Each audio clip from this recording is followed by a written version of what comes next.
किसी जंगल में चुन्नू चिड़िया अपने पत्नी बुलबुल के साथ रहती थी। चुन्नू और बुलबुल रोज सवेरे भोजन की तलाश में चली जाती थी।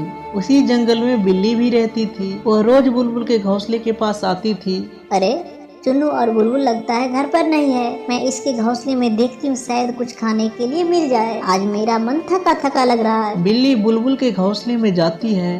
ओहो, यहाँ तो कुछ भी नहीं रखी है। लगता है आज भी भूखा ही सोना पड़ेगा। बिल्ली इतनी थकी हुई थी कि वह उसी घोंसले में ही सो जाती है। कुछ देर के बाद चुन्नू चिड़ा और बुलबुल चिड़िया घर आती है तो देखती है कि उसके घरों में बिल्ली सोई हुई थी। अरे बुलबुल, अपने घरों में तो बिल्ली सोई हुई है। ए जी, आप बिल्ली के पास मत जाइए। हो सकता है बिल्ली हम सबका शिकार करने के लिए इंतजार कर रहा हो। आप दूर से ही आवाज दीजिए। अरे बिल्ली मौसी, सुन रही हो? अरे तुम हमारे घरों में क्या कर रही हो? चुन्नू चिड़ा की बातें सुनने के बाद बिल्ली की आंखें खुल जाती है। बिल्ली मन ही मन सोचती है, लगता आज मैं फंस गई। मैं क्या करूं, कैसे बुलबुल को बेवकूफ बनाऊं? इसके बाद बिल्ली मौसी कहती है, अरे बुलबुल, आज तो जंगल में बहुत बड़ा मुसीबत आ गया था। अरे बिल्ली मौसी, कैसी मुसीबत आ गया था? अरे बुलबुल, जंगल में बहुत बड़ा राक्षस आया था। वह पक्षियों को मारकर खा जाता था और उसके घर को भी तोड़ देता था, लेकिन मैंने तुम्हारा घर टूटने से बचा लिया। वो कैसे बिल्ली मौसी, आपने मेरे घर को टूटने से बचा लिया? अरे बुलबुल, मैंने राक्षस से कह दिया कि ये घर हमारी है, क्योंकि वह सिर्फ पक्षियों का घर ही तोड़ रहा था ना, इसलिए मैंने उसे अपना घर बता दिया। बिल्ली मौसी की बातें सुनने के बाद चुन्नू चिड़ा को कुछ अजीब लगता है, लेकिन वह कुछ भी नहीं बोलता है। अरे बुलबुल, अब मैं जा रही हूँ, अब तुम सब आराम करो। बिल्ली को जाने के बाद बुलबुल कहती है, ए जी, आज अगर बिल्ली मौसी नहीं होती तो राक्षस तो अपना भी घर तोड़ देता। अरे बुलबुल, तुम कितनी भोली हो। बिल्ली मौसी झूठ बोल रही थी। हमारे घरों पर बिल्ली मौसी शायद खाना चुराने के लिए आई थी। ए जी, आप शायद सही कह रहे हैं, क्योंकि रोज रोज अपने घरों से खाना गायब हो जाती है। कुछ समय बीतने के बाद बुलबुल चिड़िया 5 अंडे देती है। वह अपने अंडे को देखकर अपने पति से कहती है, ए जी, अंडे से बच्चे निकलेंगे तो उसका नाम मैं सोनू मोनू रखूंगी, क्योंकि ये नाम मुझे बहुत पसंद है। अरे बुलबुल, अब हमें बच्चे के लिए खाने का इंतजाम करके ही रखना पड़ेगा। मैं एक काम करो, तुम यहीं पर अंडे का देखभाल करो, मैं खाना लाने के लिए जा रही हूँ। इसके बाद चुन्नू चिड़ा भोजन की तलाश में निकल जाता है। कुछ देर के बाद बिल्ली मौसी आती है।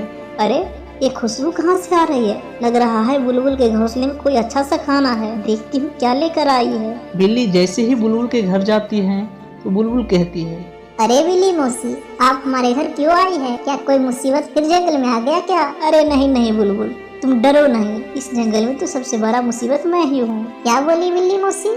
अरे कुछ नहीं बुलबुल, मैं तो ये कह रही हूँ कि ये अंडा कहाँ से लाई हो? देखने में कितना सुंदर है, इसको खाने में तो मजा ही आ जाएगा। अरे बिल्ली मौसी, ये आप क्या बोल रही हो? मैं इसे कहीं से लाई नहीं हूँ, ये मेरे अपने अंडे हैं। मैं बच्चे निकलने का इंतजार कर रही हूँ। अरे बुलबुल, मैं एक बात बोलूँ, तुम मुझे इसमें से एक अंडा खाने के लिए दे दो ना, मुझे बहुत भूख लगी है। अरे बिल्ली मौसी, मैं तुमको एक भी अपना अंडा नहीं देने वाली हूँ, तुम यहाँ से चुपचाप चले जाओ। अरे चुलबुल, मैं तो अंडा खा कर ही जाऊंगी, तुम मुझे रोकने की कोशिश मत करना, नहीं तो मैं तुमको भी खा जाऊंगी। बिल्ली मौसी की बातें सुनने के बाद बुलबुल चिड़िया डर जाती है। इसके बाद बिल्ली अंडे के पास जाती है और सारे अंडे को खा जाती है। अरे वाह, क्या स्वादिष्ट है, मजा आ गया। अरे बुलबुल, अब मैं चलती हूँ, कभी भी हमारी जरूरत पड़े तो तुम मुझे याद करना। कुछ देर के बाद चुन्नू चिड़ा जब अपने घर दाना लेकर आता है तो देखता है कि बुलबुल चिड़िया रो रही थी। अरे बुलबुल, तुम क्यों रो रही हो और तुम्हारा अंडा क्या हुआ? इसके बाद बुलबुल चिड़िया रोते हुए बोलती है, ये जी, सब गड़बड़ हो गया। आज बिल्ली मौसी आकर हमारे सारे अंडे खा लिए। बुलबुल चिड़िया की बातें सुनकर चुन्नू चिड़ा भी उदास हो जाता है और कहता है, अरे बुलबुल, अब हमको यहाँ रहना ठीक नहीं लग रहा है, क्योंकि बिल्ली कभी भी हम सब पर भी वार कर सकता है। हम सब कहीं और चले जाते हैं। ये जी, अब मैं यहाँ 1 मिनट नहीं रुकूंगी, चलिए कहीं और चलते हैं। इसके बाद चुन्नू और बुलबुल चिड़िया वहाँ से निकल जाती है। कुछ दूर जाने के बाद अचानक से बारिश होने लगती है। अरे बुलबुल, बारिश तो काफी तेज हो रही है। ये जी, एक काम कीजिए ना, बारिश बंद होने तक हम किसी दूसरे पक्षी के घर चले जाते हैं। इसके बाद दोनों चिड़िया कबूतर के घर जाता है। अरे बुलबुल, तुम सब बारिश में क्यों भीग रही हो? अरे कबूतर भैया, बारिश बंद होने तक मैं आपके घर में रहने के लिए आई हूँ, क्या आप मुझे अपने घर में रहने देंगे? अरे बुलबुल, मैं तुमको अपने घर में नहीं रहने दे सकती हूँ क्योंकि हमारे बच्चे सोए हैं। तुम किसी और के घर चले जाओ। इसके बाद बुलबुल कौवे के घर जाता है, लेकिन कौवा भी अपने घर में आने से बुलबुल चिड़िया को मना कर देती है। इसके बाद बुलबुल चिड़िया निराश होकर एक नदी किनारे चला जाता है, लेकिन तब तक बारिश भी बंद हो जाता है। नदी किनारे बुलबुल चिड़िया की मुलाकात उल्लू से होता है। अरे चिड़िया, तुम इतना उदास क्यों हो? इसके बाद बुलबुल चिड़िया सारी बातें उल्लू को बताता है। अरे बुलबुल, तुम्हारी मदद मैं करूंगा। मैं जहाँ रहता हूँ तुम भी वहीं पर चलो, वहाँ पर रहने की कोई समस्या नहीं है। इसके बाद उल्लू बुलबुल चिड़िया और चुन्नू चिड़िया को एक ट्रेन के पास ले जाता है। अरे उल्लू भैया, ये क्या है?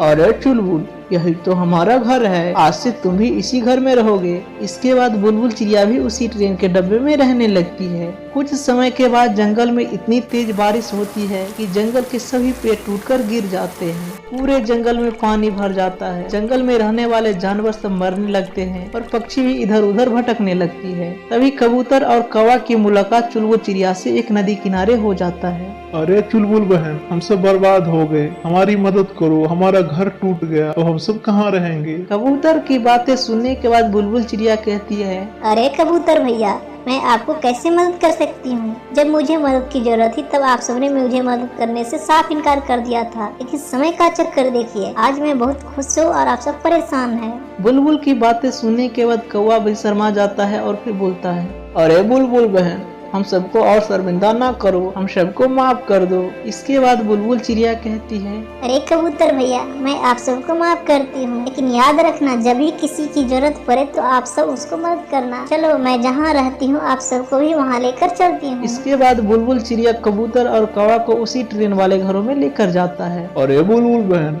तुम इसी घर में रहती हो? ये तो बहुत बड़ा घर है और देखने में भी बहुत सुंदर है। अरे कबूतर भैया, आज से आप सभी इसी घर में रहेंगे, जहाँ मन हो वहाँ रहना। इसके बाद सभी खुशी खुशी रहने लगती है। तो दोस्तों, आज का स्टोरी कैसा लगा?